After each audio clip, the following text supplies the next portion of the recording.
ಆಕಾಶವಾಣಿ ಪ್ರದೇಶ ಸಮಾಚಾರ ಓದುತ್ತಿರುವವರು ಚೇತನ್ ಸಿವಿ. ಮುಖ್ಯಾಂಶಗಳು. ಎಚ್ಪಿವಿ ರಾಷ್ಟ್ರವ್ಯಾಪಿ ಲಸಿಕಾ ಅಭಿಯಾನಕ್ಕೆ ರಾಜಸ್ಥಾನದ ಅಜ್ಮೇರ್ನಲ್ಲಿ ಪ್ರಧಾನಿ ನರೇಂದ್ರ ಮೋದಿ ಚಾಲನೆ. ಬೆಳಗಾವಿಯಲ್ಲಿ ವಾಯುವ್ಯ ರಸ್ತೆ ಸಾರಿಗೆ ಸಂಸ್ಥೆಗೆ 250 ಬಸ್ ಲೋಕಾರ್ಪಣೆಗೊಳಿಸಿದ ಸಚಿವ ರಾಮಲಿಂಗಾರೆಡ್ಡಿ. ನಿಗಮ ಮಂಡಳಿ ಪ್ರಾಧಿಕಾರದ ಅಧ್ಯಕ್ಷರ ಅವಧಿ ವಿಸ್ತರಣೆ, ರಾಜ್ಯ ಸರ್ಕಾರ ಆದೇಶ. ಇಂದು ರಾಷ್ಟ್ರೀಯ ವಿಜ್ಞಾನ ದಿನ. ವಿಜ್ಞಾನಿಗಳಿಗೆ, ಸಂಶೋಧಕರಿಗೆ ಗಣ್ಯರಿಂದ ಶುಭಾಶಯ. ಜಮ್ಮು ಕಾಶ್ಮೀರಕ್ಕೆ ರಣಜಿ ಟ್ರೋಫಿ. ಕರ್ನಾಟಕ ವಿರುದ್ಧದ ಫೈನಲ್ ಪಂದ್ಯ ಡ್ರಾನಲ್ಲಿ ಅಂತ್ಯ. ವಾರ್ತೆಗಳ ವಿವರ. ರಾಜಸ್ಥಾನದ ಅಜ್ಮೇರ್ನಲ್ಲಿ ಪ್ರಧಾನಿ ನರೇಂದ್ರ ಮೋದಿಯವರು ಹ್ಯೂಮನ್ ಪ್ಯಾಪಿಲೋಮಾ ವೈರಸ್ ಎಚ್ಪಿವಿ ಲಸಿಕೆ ಹಾಕುವ ರಾಷ್ಟ್ರವ್ಯಾಪಿ ಅಭಿಯಾನಕ್ಕೆ ಇಂದು ಚಾಲನೆ ನೀಡಿದರು. ಈ ಅಭಿಯಾನ ಕ್ಯಾನ್ಸರ್ ಸಂಬಂಧಿತ ಕಾಯಿಲೆಗೆ ಪ್ರಮುಖ ಕಾರಣಗಳಲ್ಲಿ ಒಂದಾದ ಗರ್ಭಕಂಠ ಕ್ಯಾನ್ಸರ್ ತಡೆಗಟ್ಟುವ ಗುರಿಯನ್ನು ಹೊಂದಿದೆ. ಈ ಲಸಿಕೆ ದೇಶದಾದ್ಯಂತ ಮಹಿಳೆಯರ ದೀರ್ಘಕಾಲೀನ ಆರೋಗ್ಯವನ್ನು ಕಾಪಾಡುವಲ್ಲಿ ಮಹತ್ವದ ಪಾತ್ರ ವಹಿಸಲಿದೆ. ದೇಶದಾದ್ಯಂತ ಜಾರಿಗೆ ತರಲಾದ ಈ ಯೋಜನೆಯು ಭಾರತದ ಸಾರ್ವಜನಿಕ ಆರೋಗ್ಯ ಕ್ಷೇತ್ರದಲ್ಲಿ ನಿರ್ಣಾಯಕ ಹೆಜ್ಜೆಯಾಗಿದೆ. ಈ ಕಾರ್ಯಕ್ರಮವು ಎಲ್ಲ ರಾಜ್ಯಗಳು ಮತ್ತು ಕೇಂದ್ರಾಡಳಿತ ಪ್ರದೇಶಗಳಲ್ಲಿ ಪ್ರತಿ ವರ್ಷ 14 ವರ್ಷ ವಯಸ್ಸಿನ ಸುಮಾರು 1,15,00,000 ಬಾಲಕಿಯರನ್ನು ಲಸಿಕೆಗೆ ಒಳಪಡಿಸುವಂತಹ ಗುರಿಯನ್ನು ಹೊಂದಿದೆ. ಕಳೆದ ಆಯವ್ಯಯದಲ್ಲಿ ಘೋಷಿಸಿದಂತೆ 2,000 ಹೊಸ ಬಸ್ಗಳ ಖರೀದಿ ಪ್ರಕ್ರಿಯೆ ಪ್ರಗತಿಯಲ್ಲಿದೆ ಎಂದು ಸಾರಿಗೆ ಸಚಿವ ರಾಮಲಿಂಗಾರೆಡ್ಡಿ ತಿಳಿಸಿದ್ದಾರೆ. ಬೆಳಗಾವಿ ಕೇಂದ್ರ ಬಸ್ ನಿಲ್ದಾಣದಲ್ಲಿ ಇಂದು ನಡೆದಂತಹ ವಾಯುವ್ಯ ರಸ್ತೆ ಸಾರಿಗೆ ಸಂಸ್ಥೆಯ 28ನೇ ಸಂಸ್ಥಾಪನಾ ದಿನಾಚರಣೆಯಲ್ಲಿ ವಾಯುವ್ಯ ರಸ್ತೆ ಸಾರಿಗೆ ಸಂಸ್ಥೆಗೆ 700 ವಾಹನಗಳ ಪೈಕಿ ಇಂದು 250 ಬಸ್ಗಳನ್ನು ಅವರು ಲೋಕಾರ್ಪಣೆಗೊಳಿಸಿದರು. ಈ ವೇಳೆ ಮಾತನಾಡಿದ ಅವರು, ವಾಯುವ್ಯ ರಸ್ತೆ ಸಾರಿಗೆ ಸಂಸ್ಥೆಗೆ ಕಿತ್ತೂರು ರಾಣಿ ಚೆನ್ನಮ್ಮ ಸಾರಿಗೆ ಸಂಸ್ಥೆ ಎಂದು ನಾಮಕರಣಕ್ಕೆ ಶೀಘ್ರವೇ ಕ್ರಮ ವಹಿಸಲಾಗುವುದು ಎಂದು ಹೇಳಿದ್ದಾರೆ. ಬೆಳಗಾವಿ ಜಿಲ್ಲಾ ಉಸ್ತುವಾರಿ ಸಚಿವರಾದಂತಹ ಸತೀಶ್ ಜಾರಕಿಹೊಳಿ ಮಾತನಾಡಿ, ಜಿಲ್ಲೆಯ ಬಹುದಿನಗಳ ಬೇಡಿಕೆಗಳು ಇಂದು ಈಡೇರಿದೆ. ಪ್ರಸ್ತುತ 7,800 ಹೊಸ ಬಸ್ ಖರೀದಿಸಿದ್ದು, 9,000 ಅಭ್ಯರ್ಥಿಗಳ ನೇಮಕಾತಿ, 1,000 ಅಭ್ಯರ್ಥಿಗಳಿಗೆ ಅನುಕಂಪದ ನೇಮಕಾತಿ ಮಾಡಿರುವುದು ದಾಖಲೆಯಾಗಿದೆ ಎಂದು ತಿಳಿಸಿದ್ದಾರೆ. ಮಹಿಳಾ ಮತ್ತು ಮಕ್ಕಳ ಅಭಿವೃದ್ಧಿ ಇಲಾಖೆ ಸಚಿವರಾದಂತಹ ಲಕ್ಷ್ಮೀ ಹೆಬ್ಬಾಳ್ಕರ್ ಮಾತನಾಡಿ, ಹಗಲು ರಾತ್ರಿ ಶ್ರಮ ವಹಿಸಿ ಕೆಲಸ ನಿರ್ವಹಿಸುವ ಸಾರಿಗೆ ಇಲಾಖೆ ಸಿಬ್ಬಂದಿ ಕಾರ್ಯವನ್ನು ಶ್ಲಾಘಿಸಿದರು. ಈ ಸಂದರ್ಭದಲ್ಲಿ ಅಪಘಾತ ರಹಿತ 68 ಚಾಲಕರಿಗೆ ಬೆಳ್ಳಿ ಪದಕ, 188 ಅಭ್ಯರ್ಥಿಗಳಿಗೆ ನೇಮಕಾತಿ ಪತ್ರ, ವೈಯಕ್ತಿಕ ಅಪಘಾತ ಕುಟುಂಬ ಕಲ್ಯಾಣ ನಿಧಿ ಯೋಜನೆಯ ಪರಿಹಾರ ಚೆಕ್ ವಿತರಿಸಲಾಯಿತು. ರಾಜ್ಯ ಸರ್ಕಾರವು ನಿಗಮ ಮಂಡಳಿ ಮತ್ತು ಪ್ರಾಧಿಕಾರಗಳ ಅಧ್ಯಕ್ಷರ ಅವಧಿಯನ್ನು ವಿಸ್ತರಿಸಿ ಆದೇಶ ಹೊರಡಿಸಿದೆ. ಸಿಬ್ಬಂದಿ ಮತ್ತು ಆಡಳಿತ ಸುಧಾರಣಾ ಇಲಾಖೆಯು ಈ ಕುರಿತು ಅಧಿಸೂಚನೆ ಹೊರಡಿಸಿದೆ. ನಿನ್ನೆಯಷ್ಟೇ ಉಪಮುಖ್ಯಮಂತ್ರಿ ಡಿಕೆ ಶಿವಕುಮಾರ್ ಮುಖ್ಯಮಂತ್ರಿ ಸಿದ್ದರಾಮಯ್ಯ ಅವರಿಗೆ ಪತ್ರ ಬರೆದು ಅವಧಿ ವಿಸ್ತರಿಸುವಂತೆ ಮನವಿ ಮಾಡಿದ್ದರು. ಸರ್ಕಾರದ ವಿವಿಧ ಇಲಾಖೆಗಳ ಅಧೀನದಲ್ಲಿ ಬರುವ ನಿಗಮ ಮಂಡಳಿ ಮತ್ತು ಪ್ರಾಧಿಕಾರಗಳ ನಾಮನಿರ್ದೇಶನಗೊಂಡ ಅಧ್ಯಕ್ಷರ ಅವಧಿ ಮುಕ್ತಾಯಗೊಂಡ ಹಾಗೂ ಮುಕ್ತಾಯಗೊಳ್ಳಲಿರುವ ಅವಧಿಯನ್ನು ಮುಂದಿನ ಆದೇಶದವರೆಗೆ ಮುಂದುವರಿಸಲಾಗಿದೆ. ದೇಶದಾದ್ಯಂತ ಇಂದು ರಾಷ್ಟ್ರೀಯ ವಿಜ್ಞಾನ ದಿನವನ್ನು ಆಚರಣೆ ಮಾಡಲಾಗುತ್ತಿದೆ. ಖ್ಯಾತ ಭೌತಶಾಸ್ತ್ರಜ್ಞ ಸರ್ ಸಿವಿ ರಾಮನ್ ಎಫೆಕ್ಟ್ ಕಂಡುಹಿಡಿದ ನೆನಪಿಗಾಗಿ ಪ್ರತಿ ವರ್ಷ ಫೆಬ್ರವರಿ 28ರಂದು ರಾಷ್ಟ್ರೀಯ ವಿಜ್ಞಾನ ದಿನವನ್ನಾಗಿ ಆಚರಣೆ ಮಾಡಲಾಗುತ್ತಿದೆ. ಈ ಅದ್ಭುತ ಆವಿಷ್ಕಾರಕ್ಕಾಗಿ ರಾಮನ್ ಅವರಿಗೆ 1930ರಲ್ಲಿ ನೊಬೆಲ್ ಪ್ರಶಸ್ತಿ ನೀಡಿ ಗೌರವಿಸಲಾಗಿತ್ತು. ರಾಷ್ಟ್ರೀಯ ವಿಜ್ಞಾನ ದಿನದ ಹಿನ್ನೆಲೆಯಲ್ಲಿ ಪ್ರಧಾನಿ ನರೇಂದ್ರ ಮೋದಿಯವರು ಹಾಗೆಯೇ ಕೇಂದ್ರ ಗೃಹ ಸಚಿವ ಅಮಿತ್ ಶಾ ಸಾಮಾಜಿಕ ಜಾಲತಾಣದಲ್ಲಿ ದೇಶದ ವಿಜ್ಞಾನಿಗಳು ಹಾಗೂ ಸಂಶೋಧಕರಿಗೆ ಶುಭಾಶಯ ಕೋರಿದ್ದಾರೆ. ಉಪಮುಖ್ಯಮಂತ್ರಿ ಡಿಕೆ ಶಿವಕುಮಾರ್, ವಿಜ್ಞಾನವು ಆಡಳಿತವನ್ನು ಬಲಪಡಿಸುತ್ತದೆ ಮತ್ತು ಸಮಾಜವನ್ನು ಪರಿವರ್ತಿಸುತ್ತದೆ ಎಂದು ಸಾಮಾಜಿಕ ಜಾಲತಾಣದಲ್ಲಿ ತಿಳಿಸಿದ್ದಾರೆ.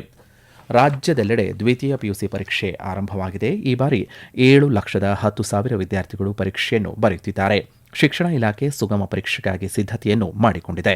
ದಾವಣಗೆರೆ ಜಿಲ್ಲಾಧಿಕಾರಿ ಡಾ ಜಿಎಂ ಗಂಗಾಧರ ಸ್ವಾಮಿ ಮತ್ತು ಪದವಿ ಪೂರ್ವ ಶಿಕ್ಷಣ ಇಲಾಖೆ ಉಪನಿರ್ದೇಶಕರಾದಂತಹ ಪಳನಿ ವೇಲು ವಿವಿಧ ಪರೀಕ್ಷಾ ಕೇಂದ್ರಗಳಿಗೆ ಭೇಟಿ ನೀಡಿ ಪರಿಶೀಲನೆಯನ್ನು ನಡೆಸಿದರು. ಚಾಮರಾಜನಗರ ಜಿಲ್ಲೆಯಾದ್ಯಂತ 12 ಪರೀಕ್ಷಾ ಕೇಂದ್ರಗಳಲ್ಲಿ ಪಿಯು ಪರೀಕ್ಷೆ ನಡೆಯಿತು.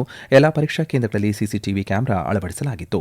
ಚಾಮರಾಜನಗರ ಜಿಲ್ಲಾ ಕೇಂದ್ರದ ವಿವಿಧ ಪರೀಕ್ಷಾ ಕೇಂದ್ರಗಳಿಗೆ ಜಿಲ್ಲಾಧಿಕಾರಿ ರೂಪಾ, ಪೊಲೀಸ್ ವರಿಷ್ಠಾಧಿಕಾರಿ ಮುತ್ತುರಾಜ್ ಭೇಟಿ ನೀಡಿ ಪರಿಶೀಲನೆಯನ್ನು ನಡೆಸಿದರು. ಬೆಂಗಳೂರು ಗ್ರಾಮಾಂತರ ಜಿಲ್ಲೆಯಲ್ಲಿ ದ್ವಿತೀಯ ಪಿಯುಸಿ ಪರೀಕ್ಷೆ ಪ್ರಥಮ ಭಾಷೆಯ ವಾರ್ಷಿಕ ಪರೀಕ್ಷೆಯು ಜಿಲ್ಲೆಯ 20 ಪರೀಕ್ಷಾ ಕೇಂದ್ರಗಳಲ್ಲಿ ಸುಗಮವಾಗಿ ನಡೆದಿದೆ. ಯಾವುದೇ ಅಹಿತಕರ ಘಟನೆ ನಡೆಯದಂತೆ ಪರೀಕ್ಷಾ ಕೇಂದ್ರದ ಸುತ್ತಮುತ್ತಲೂ ಬಿಗಿ ಪೊಲೀಸ್ ಬಂದೋಬಸ್ತ್ ಕೈಗೊಳ್ಳಲಾಗಿದೆ. ಪ್ರದೇಶ ಸಮಾಚಾರ ಕೇಳುತ್ತಿದ್ದೀರಿ.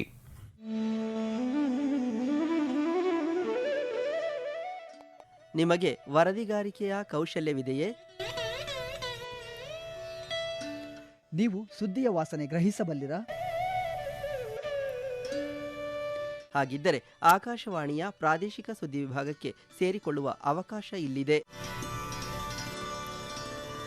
ಆಕಾಶವಾಣಿ ರಾಯಚೂರು ಮತ್ತು ಚಿತ್ರದುರ್ಗ ಜಿಲ್ಲೆಗಳ ಅರೆಕಾಲಿಕ ವರದಿಗಾರರ ಹುದ್ದೆಗಳ ಆಯ್ಕೆಗಾಗಿ ಅರ್ಜಿಗಳನ್ನು ಆಹ್ವಾನಿಸಿದೆ. ಅರ್ಜಿ ಸಲ್ಲಿಸಲು ಫೆಬ್ರವರಿ 28, 2026 ಕೊನೆಯ ದಿನವಾಗಿದೆ.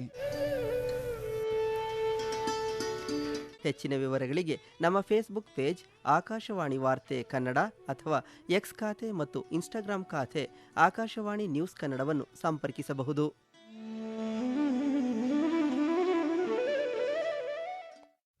ಎರಡು 2025-26 ಹಂಗಾಮಿನಲ್ಲಿ ಸಕ್ಕರೆ ಕಾರ್ಖಾನೆಗಳಿಗೆ ಕಬ್ಬು ಪೂರೈಕೆ ಮಾಡಿದ ರೈತರಿಗೆ ಕಾರ್ಖಾನೆಗಳು ಪಾವತಿಸಬೇಕಾದಂತಹ ಎಫ್ಆರ್ಪಿ ದರ ಹೊರತುಪಡಿಸಿ ಹೆಚ್ಚುವರಿಯಾಗಿ ರಾಜ್ಯ ಸರ್ಕಾರದಿಂದ ₹50 ಪಾವತಿಸಲು ತೀರ್ಮಾನಿಸಲಾಗಿದೆ. ಸಕ್ಕರೆ ಕಾರ್ಖಾನೆಯ ವತಿಯಿಂದ ಪ್ರತಿ ಟನ್ಗೆ ₹50 ಹೆಚ್ಚುವರಿಯಾಗಿ ಪಾವತಿಸಲಾಗುತ್ತದೆ ಎಂದು ಮಂಡ್ಯ ಜಿಲ್ಲಾಧಿಕಾರಿ ಡಾ ಕುಮಾರ್ ತಿಳಿಸಿದ್ದಾರೆ. ಜಿಲ್ಲಾಧಿಕಾರಿ ಕಚೇರಿಯಲ್ಲಿ ನಡೆದಂತಹ ಸಭೆಯಲ್ಲಿ ಮಾತನಾಡಿದ ಅವರು, ರೈತರಿಗೆ ಒಟ್ಟಾಗಿ ಪ್ರತಿ ಟನ್ಗೆ ₹100 ಪಾವತಿಸಲು ಕ್ರಮವನ್ನು ವಹಿಸಲಾಗಿದೆ. ಸದರಿ ಆದೇಶದಂತೆ ಅನುದಾನ ಬಿಡುಗಡೆ ಮಾಡಲು ಅಗತ್ಯ ಕ್ರಮ ತೆಗೆದುಕೊಳ್ಳಲಾಗುವುದು ಎಂದು ಹೇಳಿದ್ದಾರೆ. ಸಭೆಯಲ್ಲಿ ಸಕ್ಕರೆ ಕಾರ್ಖಾನೆಯ ಅಧಿಕಾರಿಗಳು ಹಾಗೂ ಜಿಲ್ಲಾ ಖಜಾನೆಯ ಅಧಿಕಾರಿಗಳು ಉಪಸ್ಥಿತರಿದ್ದರು. ಕನ್ನಡದಲ್ಲಿ ಕೃಷಿ ವಿಜ್ಞಾನ ಸಾಹಿತ್ಯ ಇನ್ನಷ್ಟು ವಿಸ್ತಾರವಾಗಬೇಕು. ರೈತರ ವ್ಯವಸಾಯ ಜ್ಞಾನ ಹೆಚ್ಚುವುದರ ಜೊತೆಗೆ ಕೃಷಿ ವಿಜ್ಞಾನ ಮಾಹಿತಿ ರೈತರಿಗೆ ತಲುಪುವಂತಾಗಬೇಕು ಎಂದು ಕೃಷಿ ವಿಜ್ಞಾನಿ ಎನ್ ದೇವಕುಮಾರ್ ಅಭಿಪ್ರಾಯಪಟ್ಟಿದ್ದಾರೆ. ಮೈಸೂರಿನ ಕರ್ನಾಟಕ ರಾಜ್ಯ ಮುಕ್ತ ವಿಶ್ವವಿದ್ಯಾಲಯದ ಆವರಣದಲ್ಲಿ ನಡೆಯುತ್ತಿರುವಂತಹ ಕಿಸಾನ್ ಸ್ವರಾಜ್ ಸಮ್ಮೇಳನದಲ್ಲಿ ಬೆಂಗಳೂರಿನ ನದಿ ಪ್ರಕಾಶನ ಪ್ರಕಟಿಸಿರುವಂತಹ ಡಾ ಗಣೇಶ್ ಹೆಗಡೆ ನೀಲೇಸರ ಅವರ ಮರ ಮೇವು ಮತ್ತು ಕೇಶವ ಹೆಚ್ ಕೊರ್ಸೆ ಅವರ ನೆಲ ಮುಗಿಲ ಮಾತು ಕೃತಿ ಬಿಡುಗಡೆ ಕಾರ್ಯಕ್ರಮದಲ್ಲಿ ಅವರು ಮಾತನಾಡಿದರು. ಮರ ಮೇವು ಕೃತಿಯಲ್ಲಿ ಮೇವು ನೀಡುವ ವಿವಿಧ ಮರಗಳ ಕುರಿತ ಮಾಹಿತಿ ಇದೆ. ಈ ಕೃತಿ ಪಶು ವೈದ್ಯಕೀಯ ಪದವಿ ಮತ್ತು ಡಿಪ್ಲೊಮಾ ವಿದ್ಯಾರ್ಥಿಗಳಿಗೆ ಹೆಚ್ಚಾಗಿ ತಲುಪಬೇಕು ಎಂದು ತಿಳಿಸಿದರು. ಮರ ಮೇವು ಕೃತಿಯ ಲೇಖಕ ಡಾ ಗಣೇಶ್ ಹೆಗಡೆ ನೀಲೇಸರ ಮಾತನಾಡಿ, ಕೃತಿಯಲ್ಲಿ 59 ಮೇವಿನ ಮರಗಳ ಕುರಿತು ಮಾಹಿತಿ ನೀಡಲಾಗಿದೆ ಎಂದು ಹೇಳಿದ್ದಾರೆ. ಜಿಲ್ಲಾ ಮಟ್ಟದ ಉದ್ಯೋಗ ಮೇಳವನ್ನು ಮಾರ್ಚ್ 2ರಂದು ನಗರದ ಯಾದಗಿರಿಯ ಸರ್ಕಾರಿ ಪ್ರಥಮ ದರ್ಜೆ ಕಾಲೇಜು ಆವರಣದಲ್ಲಿ ಆಯೋಜನೆ ಮಾಡಲಾಗಿದೆ ಎಂದು ಜಿಲ್ಲಾ ಪಂಚಾಯಿತಿ ಮುಖ್ಯ ಕಾರ್ಯನಿರ್ವಹಣಾಧಿಕಾರಿ ಲವೀಶ್ ವರಾಡೆ ತಿಳಿಸಿದ್ದಾರೆ. ಪತ್ರಿಕಾ ಪ್ರಕಟಣೆಯಲ್ಲಿ ತಿಳಿಸಿರುವ ಅವರು, ರಾಜ್ಯದ ವಿವಿಧ ಭಾಗಗಳಿಂದ ಹಾಗೂ ಸ್ಥಳೀಯವಾಗಿ ಸುಮಾರು 75ಕ್ಕೂ ಹೆಚ್ಚು ಬೃಹತ್, ಮಧ್ಯಮ ಮತ್ತು ಸಣ್ಣ ಪ್ರಮಾಣದ ಪ್ರತಿಷ್ಠಿತ ಉದ್ಯಮಗಳ ಪ್ರತಿನಿಧಿಗಳು ಮೇಳದಲ್ಲಿ ಭಾಗಿಯಾಗಲಿದ್ದಾರೆ. ಜಿಲ್ಲೆಯ ವಿದ್ಯಾವಂತ ಯುವಕ ಯುವತಿಯರು ಈ ಅವಕಾಶವನ್ನು ಸದುಪಯೋಗಪಡಿಸಿಕೊಳ್ಳುವಂತೆ ಅವರು ಮನವಿ ಮಾಡಿದ್ದಾರೆ. ಖಾಸಗಿ ವಲಯದಲ್ಲಿ ಉದ್ಯೋಗದ ಅವಕಾಶ ಕಲ್ಪಿಸುವುದು ಮೇಳದ ಮುಖ್ಯ ಉದ್ದೇಶವಾಗಿದೆ. ಉದ್ಯೋಗದ ಆಕಾಂಕ್ಷಿಗಳು ತಮ್ಮ ವಿದ್ಯಾರ್ಹತೆ ಮತ್ತು ಕೌಶಲ್ಯಕ್ಕೆ ಅನುಗುಣವಾಗಿ ಉದ್ಯೋಗ ಆಯ್ಕೆ ಮಾಡಿಕೊಳ್ಳಲು ಅವಕಾಶ ಇರಲಿದೆ. ಚಿಕ್ಕಮಗಳೂರು ಜಿಲ್ಲೆಯ ಎನ್ಆರ್ಪುರ ತಾಲೂಕು ಕೇಂದ್ರದಿಂದ ಹೊನ್ನೆಕೂಡಿಗೆ ಗ್ರಾಮಕ್ಕೆ ಸಂಪರ್ಕಿಸುವಂತಹ ಭದ್ರಾ ಹಿನ್ನೀರಿನ ಸೇತುವೆ ಕಾಮಗಾರಿ ಬಹುತೇಕ ಪೂರ್ಣಗೊಂಡಿದೆ ಎಂದು ರಾಜ್ಯ ಪ್ರವಾಸೋದ್ಯಮ ಅಭಿವೃದ್ಧಿ ನಿಗಮದ ಅಧ್ಯಕ್ಷ ಎಂ ಶ್ರೀನಿವಾಸ್ ತಿಳಿಸಿದ್ದಾರೆ. ಸೇತುವೆ ಕಾಮಗಾರಿ ಪರಿಶೀಲಿಸಿ ಮಾತನಾಡಿದ ಅವರು, ಕಾಮಗಾರಿ ಪೂರ್ಣಗೊಂಡಿದ್ದು ರಾಜ್ಯ ಸರ್ಕಾರ ಸೇತುವೆ ಕಾಮಗಾರಿಗೆ 44 ಕೋಟಿ 50 ಲಕ್ಷ ರೂಪಾಯಿ ಅನುದಾನ ಬಿಡುಗಡೆ ಮಾಡಿದೆ. ಪ್ರಸ್ತುತ ಸೇತುವೆ ನಿರ್ಮಾಣಕ್ಕೆ 38 ಕೋಟಿ 50 ಲಕ್ಷ ರೂಪಾಯಿ ವೆಚ್ಚ ಮಾಡಲಾಗಿದೆ.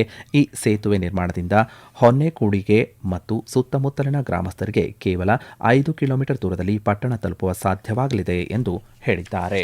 ಹುಬ್ಬಳ್ಳಿಯ ಕೆಎಸ್ಸಿಎ ಕ್ರೀಡಾಂಗಣದಲ್ಲಿ ನಡೆದಂತಹ ರಣಜಿ ಟ್ರೋಫಿ ಫೈನಲ್ ಹಣಾಣಿಯಲ್ಲಿ ಕರ್ನಾಟಕ ಮತ್ತು ಜಮ್ಮು ಕಾಶ್ಮೀರ ನಡುವಿನ ಪಂದ್ಯ ಡ್ರಾನಲ್ಲಿ ಅಂತ್ಯಗೊಂಡಿದೆ. ಈ ಮೂಲಕ ಇದೇ ಮೊದಲ ಬಾರಿಗೆ ಜಮ್ಮು ಕಾಶ್ಮೀರ ರಣಜಿ ಟ್ರೋಫಿ ಮುಡಿಗೇರಿಸಿಕೊಂಡಿದೆ. ಈ ಐತಿಹಾಸಿಕ ಕ್ಷಣಕ್ಕೆ ಜಮ್ಮು ಕಾಶ್ಮೀರ ಮುಖ್ಯಮಂತ್ರಿ ಒಮರ್ ಅಬ್ದುಲ್ಲಾ ಕೂಡ ಸಾಕ್ಷಿಯಾಗಿದ್ದರು.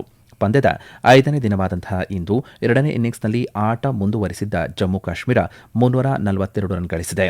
ಮೊದಲ ಇನ್ನಿಂಗ್ಸ್ನಲ್ಲಿ ಜಮ್ಮು ಕಾಶ್ಮೀರ 584 ರನ್ ಗಳಿಸಿದರೆ ಕರ್ನಾಟಕ 293 ರನ್ ಗಳಿಸಲಷ್ಟೇ ಶಕ್ತವಾಯಿತು. ಬೆಂಗಳೂರು ಕೇಂದ್ರ ನಗರ ಪಾಲಿಕೆ ವ್ಯಾಪ್ತಿಯಲ್ಲಿ ನಗರ ಸ್ವಚ್ಛತೆ ಮತ್ತು ಸಾರ್ವಜನಿಕ ಆರೋಗ್ಯ ರಕ್ಷಣೆಗೆ ಆದ್ಯತೆ ನೀಡುವ ನಿಟ್ಟಿನಲ್ಲಿ ಇಂದು 6 ವಿಧಾನಸಭಾ ಕ್ಷೇತ್ರಗಳಲ್ಲಿ ಬೃಹತ್ ಸ್ವಚ್ಛತಾ ಕಾರ್ಯವನ್ನು ನೆರವೇರಿಸಲಾಯಿತು. ಕೊನೆಯಲ್ಲಿ ಮತ್ತೊಮ್ಮೆ ಮುಖ್ಯಾಂಶಗಳು. ಎಚ್ಪಿವಿ ರಾಷ್ಟ್ರವ್ಯಾಪಿ ಲಸಿಕಾ ಅಭಿಯಾನಕ್ಕೆ ರಾಜಸ್ಥಾನದ ಅಜ್ಮೇರ್ನಲ್ಲಿ ಪ್ರಧಾನಿ ನರೇಂದ್ರ ಮೋದಿ ಚಾಲನೆ. ಬೆಳಗಾವಿಯಲ್ಲಿ ವಾಯುವ್ಯ ರಸ್ತೆ ಸಾರಿಗೆ ಸಂಸ್ಥೆಗೆ 250 ಬಸ್ ಲೋಕಾರ್ಪಣೆಗೊಳಿಸಿದ ಸಚಿವ ರಾಮಲಿಂಗಾರೆಡ್ಡಿ. ನಿಗಮ ಮಂಡಳಿ ಪ್ರಾಧಿಕಾರಗಳ ಅಧ್ಯಕ್ಷರ ಅವಧಿ ವಿಸ್ತರಿಸಿ ರಾಜ್ಯ ಸರ್ಕಾರ ಆದೇಶ. ಇಂದು ರಾಷ್ಟ್ರೀಯ ವಿಜ್ಞಾನ ದಿನ. ವಿಜ್ಞಾನಿಗಳಿಗೆ, ಸಂಶೋಧಕರಿಗೆ, ಗಣ್ಯರಿಂದ ಶುಭಾಶಯ. ಜಮ್ಮು ಕಾಶ್ಮೀರಕ್ಕೆ ರಣಜಿ ಟ್ರೋಫಿ, ಕರ್ನಾಟಕ ವಿರುದ್ಧದ ಫೈನಲ್ ಪಂದ್ಯ ಡ್ರಾನಲ್ಲಿ ಅಂತ್ಯ. ಇಲ್ಲಿಗೆ ಪ್ರದೇಶ ಸಮಾಚಾರ ಮುಕ್ತಾಯವಾಯಿತು. ನಮ್ಮ ಮುಂದಿನ ವಾರ್ತಾ ಪ್ರಸಾರ ಸಂಜೆ 6:40 ನಿಮಿಷಕ್ಕೆ.